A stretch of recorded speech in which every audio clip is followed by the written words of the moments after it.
ഓം ശാന്തി.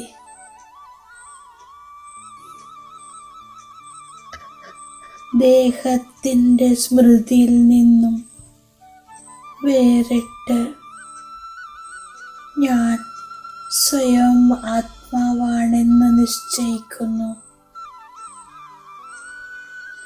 ഭ്രുകുടി മധ്യത്തിൽ സ്ഥിതി ചെയ്യുന്ന പ്രകാശപുഞ്ചത്തെ കാണുന്നു. ആത്മിക സ്വരൂപത്തിലിരുന്ന് ദേഹബോധവും വ്യക്തഭാവവും സെക്കൻഡിൽ സമാപ്തമായി. ആത്മബോധം, ആത്മിക ഭാവം, ആത്മിക ദൃഷ്ടി വൃത്തി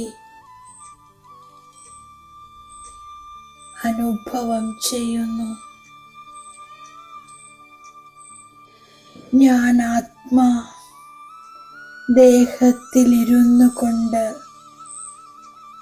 ദേഹത്തിൻ്റെ ആകർഷണങ്ങളിൽ നിന്നും വേറിട്ടിരിക്കുന്നു. ദേഹബോധത്തിൽ നിന്നും ദൂരെയാകുന്നു.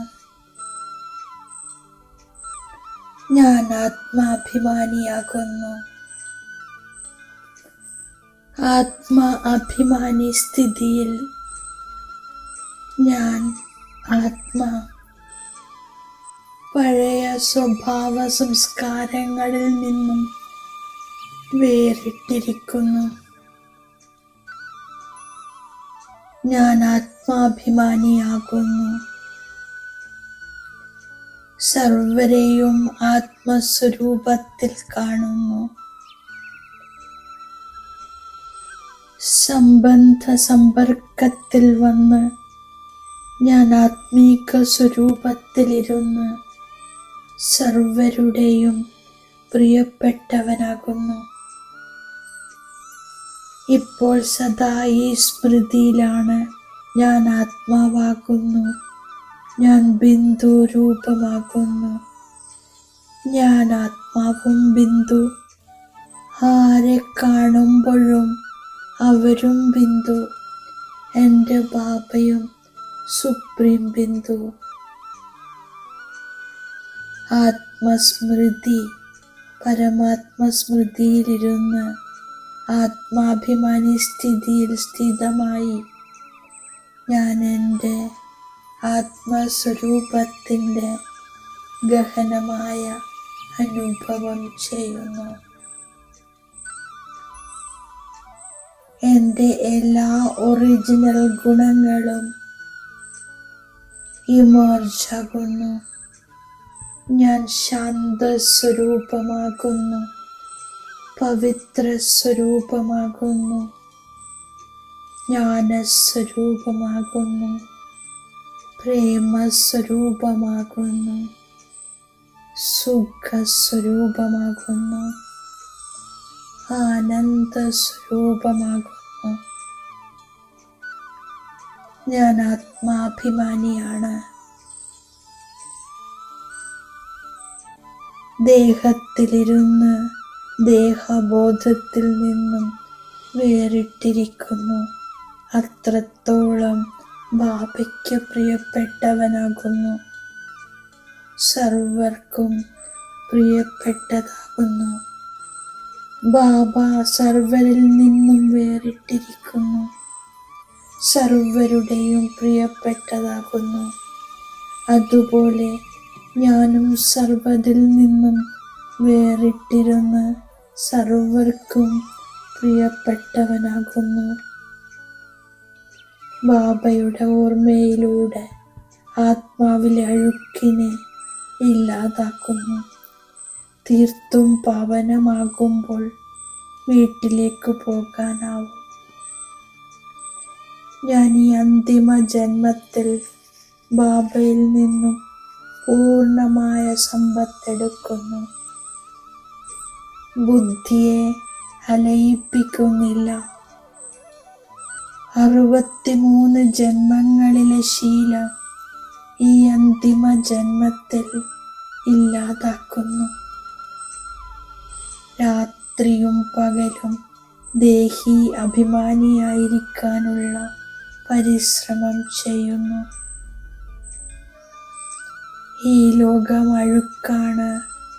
ആത്മാവിൽ നിന്നും ഈ അഴുക്കിനെ ഇല്ലാതാക്കാനുള്ള പുരുഷാർത്ഥം ചെയ്തുകൊണ്ടിരിക്കുന്നു. ബാബ ദുഃഖത്തിൽ നിന്നും മുക്തമാക്കാൻ വന്നിരിക്കുകയാണ്. ശ്രീമതമനുസരിച്ച് ജീവിക്കുന്നവർക്ക് ഉയർന്ന പദവി പ്രാപ്തമാകുന്നു. ഞാനിപ്പോൾ ബാബയുടെ മഹിമ പാടുന്നു. ബാബ സത്യവും ചൈതന്യവും ജ്ഞാനത്തിൻ്റെയും ആനന്ദത്തിൻ്റെയും സാഗരവുമാകുന്നു. ഈ ഒരു ജന്മം എനിക്ക് വജ്രതുല്യ ജന്മമാണ്. ഞാൻ യോഗബലത്തിലൂടെ ആത്മാവിലെ അഴുക്കിനെ ഇല്ലാതാക്കുന്നു. ഓർമ്മയുടെ യാത്രയിലിരിക്കുന്നു. മുഴുവൻ വിശ്വത്തിൻ്റെയും അധികാരിയായി മാറുകയാണ്. ഇപ്പോൾ ദേഹി അഭിമാനിയാകാനാണ് പ്രയത്നമുള്ളത്. ഈ ഒരു ജന്മത്തിൽ പകുതി കൽപ്പത്തിലെ ശീലങ്ങൾ ഇല്ലാതാക്കണം. ദേഹി അഭിമാനിയായി മാറുന്നതിലൂടെ ഞാൻ സ്വർഗത്തിൻ്റെ അധികാരിയാകുന്നു. രാത്രിയും പകലും ഈ പരിശ്രമത്തിൽ തന്നെ മുഴുകുന്നു. ഞാൻ അവിനാശി ജ്ഞാനരത്നത്തെ ബുദ്ധിയിൽ ധാരണ ചെയ്യുന്നു. കോടിപതിയായി മാറുന്നു. ഏറ്റവും കൂടുതൽ ഭക്തി ഞാൻ ചെയ്തിരുന്നു. അതിനാൽ ഇപ്പോൾ ബ്രാഹ്മണനായിരിക്കുന്നു. വീണ്ടും പൂജ്യരാകാനുള്ള സമ്പത്ത് നേടുന്നു. ബാബ ശ്രേഷ്ഠത്തിലും ശ്രേഷ്ഠമായ ശ്രീമതം നൽകുന്നു. ഈ ഒരു ജന്മത്തിൽ 63 ജന്മങ്ങളിലെ ശീലങ്ങളെ ഇല്ലാതാക്കാനുള്ള പുരുഷാർത്ഥം ചെയ്യുന്നു. ദേഹി അഭിമാനിയായി സ്വർഗത്തിൻ്റെ അധികാരിയാകുന്നു. വജ്രതുല്യമായ ഈ ഉത്തമ ജന്മത്തിൽ ബുദ്ധിയെ അലയിപ്പിക്കരുത്. അത്യാചാരങ്ങളെ സഹിച്ച് ബാബയിൽ നിന്നും പൂർണ്ണ സമ്പത്ത് നേടുന്നു. ഞാൻ ബാബ നൽകിയ വരദാനത്തിൻ്റെ സ്വരൂപമാകുന്നു. സാകാര ബാബയ്ക്ക് സമാനം തൻ്റെ ഓരോ കർമ്മത്തെയും ഓർമ്മ ചിഹ്നമാക്കുന്ന ആധാരമൂർത്തിയും ഉദ്ധാരമൂർത്തിയുമാകുന്നു. അവനവനെ വിശ്വപരിവർത്തനത്തിൻ്റെ ആധാരമൂർത്തിയാണെന്ന് മനസ്സിലാക്കുന്നു. അപ്പോൾ ഓരോ കർമ്മവും ഉയർന്നതാകുന്നു. മനോവൃത്തിയിലും ദൃഷ്ടിയിലും സർവരുടെയും മംഗളത്തിലുള്ള ഭാവന വയ്ക്കുന്നു. അപ്പോൾ കർമ്മം ശ്രേഷ്ഠമാകുന്നു, ഓർമ്മ ചിഹ്നമാകുന്നു. സത്യതയുടെ ശക്തിയെ ധാരണ ചെയ്യുന്നതിന് സഹനശീലരാകുന്നു. ഓം ശാന്തി.